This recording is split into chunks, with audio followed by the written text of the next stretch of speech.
Good evening and thank you for being with us, and I'm sure you are aware there is a lot on.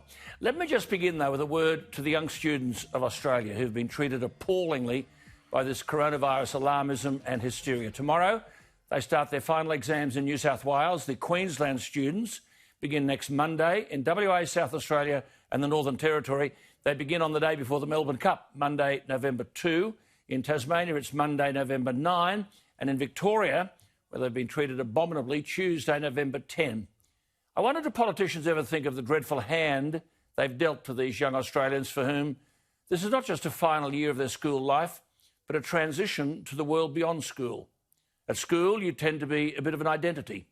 Once you go through that school gate, you're a unit. It can be a difficult and uninviting world, but to straddle all of this, a few things are worth remembering. Firstly, your final year exams aren't the end of the world. You mightn't be academically flash at school, but be confident you'll find your mark later on in avenues beyond the academic. Have a look at the school honour rolls and see how many of those whose names appear as proof that they achieved at school, how many have gone on with it afterwards. I read disturbing stories about teenagers not being able to sleep, feeling burnt out, feeling overwhelmed by a year, quote, which has weighed heavily on a lot of us. As I say, politicians have much to answer for filling the heads of these ambitious, optimistic and freedom-loving teenagers full of what you can't do and won't be allowed to do.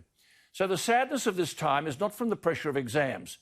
The sadness is leaving people behind with whom you've spent a significant proportion of your life, teachers and students. Then come the exams. A challenge, yes, but it's also a preparation. Almost everywhere you go in your after-school years, you'll face an exam. Your first interview, your mother and father would give you the job, but sadly, they're not on the interview panel. You'll be examined by people you've never met. You might fail, but you'll get up and go again. Even in your local footy team or your netball team, or in your first performance on stage, you'll be under pressure.